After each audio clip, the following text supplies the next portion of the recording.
Welcome to Abram Channeling with Tom and Susanna Masseri, channel, psychic medium, and the authors of The Art of Reclaiming Your Intention and Power, Conversations with an Alien, and Living Beyond Death. Here we open the door to the mysteries of consciousness, the wonder of spiritual awakening, and our connections with life beyond this world. Each conversation invites you to explore, awaken, and remember who you truly are. If you'd like to see our work in action, come join us on YouTube and subscribe to Abram Channel by Tom Masseri. You can also reach us at abramchanneling.net or mediumunplug.com. Wherever you are on your path of discovery, we're glad you're here. So let's take this journey together. Hello, my friends. Thank you for joining us. Hello, Susanna. Hi, Abram. And what do we have today? We are going to talk about simulation hypothesis. A lot of people call it simulation theory, but it's not a theory, it's a hypothesis. Let's take a trip down memory lane for a second. In 1999, The Matrix came out. Then everybody in the metaphysical world, we're living in a matrix. So that idea really didn't come around until the movie in that form. Then in 2003, a Nick Bostrom came up with the idea of simulation theory, hypothesis. And he wrote a paper titled Are You Living in a Computer Simulation? The idea that our reality might be a computer-generated simulation. And then, Avatar came out, and so that was another, we're holograms, or we're avatars. And so now this simulation hypothesis is gaining traction. People are talking about it a lot more. And it also goes in the realm of aliens are running a game and we're just players in this game. Now, I will say that this is not a new idea because even back in the 70s, we were talking about maybe we are just players in actors in someone else's dream, and this is just a dream. So the idea of this reality not being our reality and consciousness is being controlled by someone else has been around for a while. So we're going to see what Abram has to say about it. That covers a lot, my friend. It does. So let me break this down bit by bit.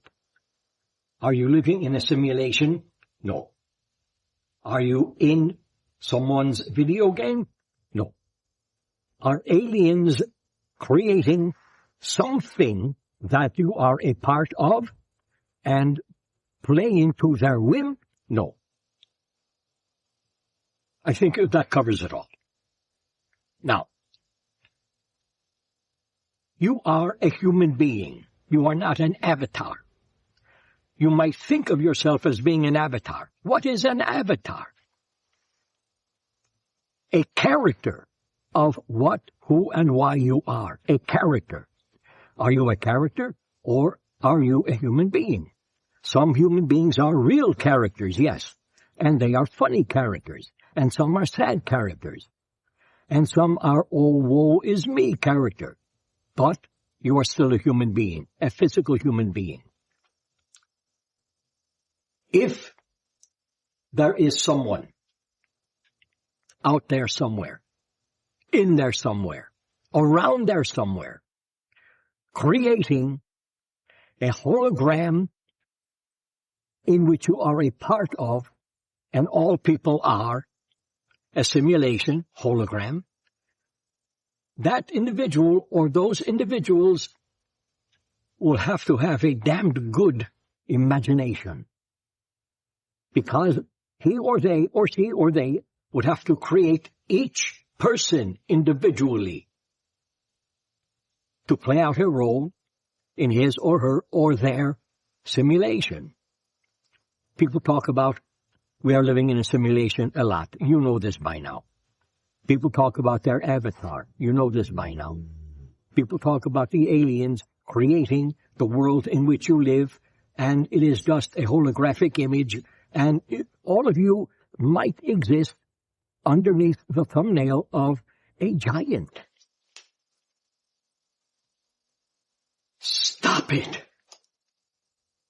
Get back to reality and decide how your reality is to be. Now, if your reality is to be believing in the fact that, or the idea that, or the hypothesis that you are living in a simulation, good for you. Keep it that way. It probably does serve you. But also at the same time, consider the opposite.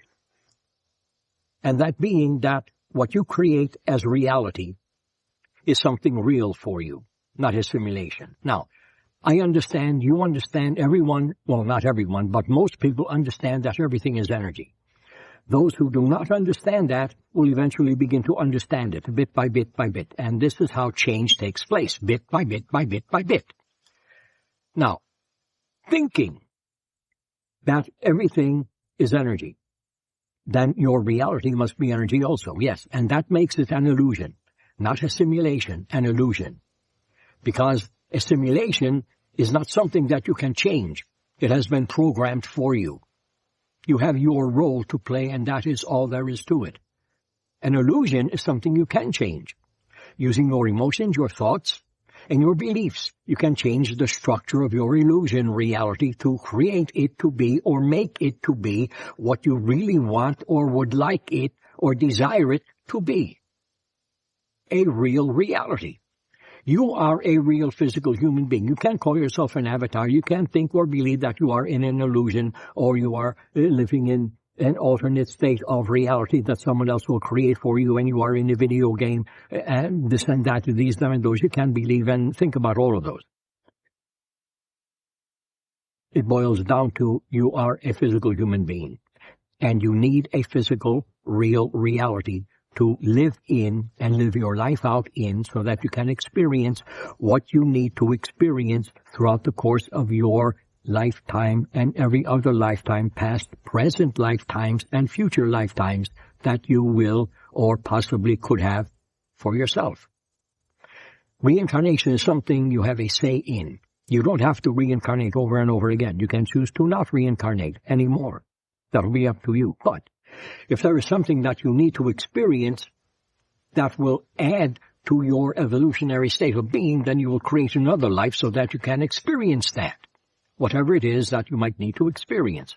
Because in between physical lives, you create a design for your upcoming life.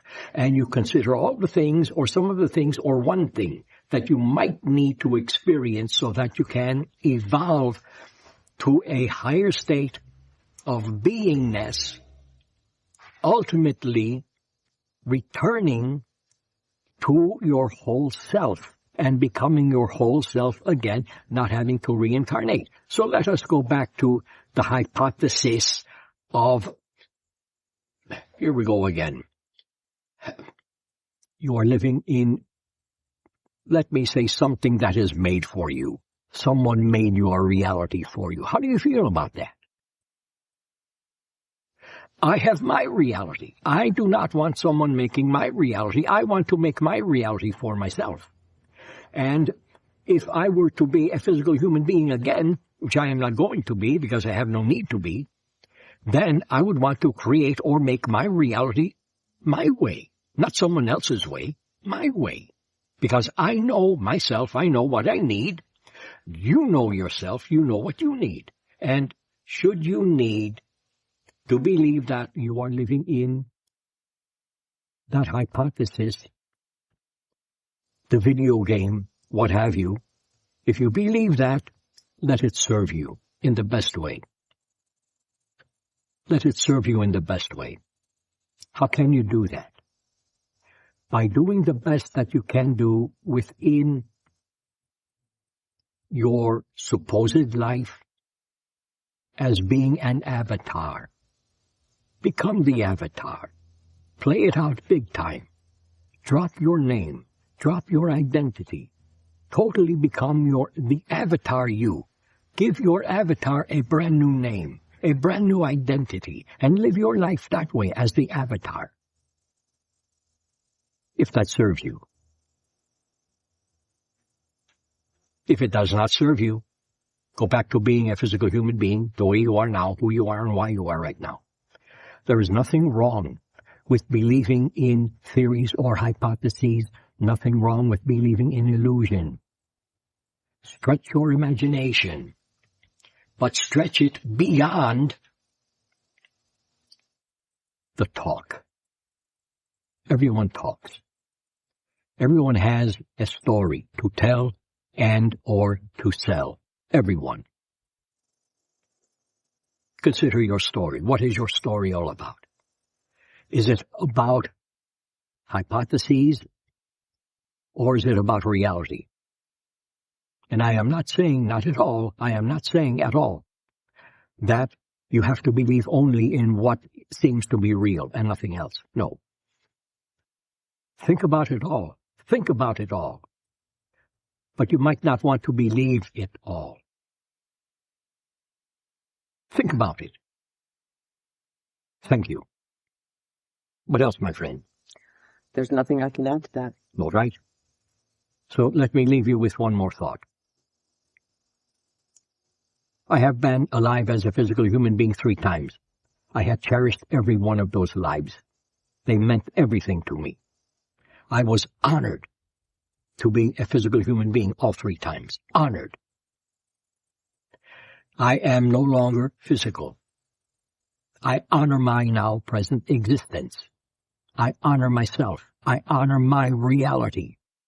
And I honor the fact that my reality changes with every thought that I have and every emotion that I have. And yes, we discarnate beings, non-physical beings, still have emotions and thoughts, just like you do. Absolutely. So, if you want to create a hypothesis for yourself, create one saying that you are a bit more non-physical than you are physical.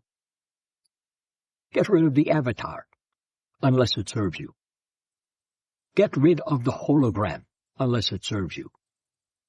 If you can think of yourself as being a bit more non-physical than physical, it might serve you in ways that you are trying to use to recreate yourself into a higher consciousness. I love all of you. When you learn, and most of you have learned this, but when you learn to really love yourself, then you will have love for everyone else. You do not have to love other people. That is impossible. Because some people will just rub you the wrong way. You will have nothing to do with them, and that is just fine. Don't feel guilty, don't feel badly about thinking or feeling or believing that way. Have love for people. Have love for animals, and love animals. You don't have to love all people, but if you can love animals, you will understand that you are actually loving nature. And by loving nature, you are letting nature provide you with everything you need, physically and non-physically as well. Thank you, my friends. It has been my honor to be with you today of your time. We will see you again. Thank you, Susanna. Thank you again. Thank you, Abram. Thank you for joining us today. Thank you so much for spending this time with us today. If you enjoyed our conversation, please subscribe and share the podcast with anyone who might resonate with these topics. We'd love to have you join us for the next episode as we continue exploring consciousness and spirit together. Until then, take care and keep seeking.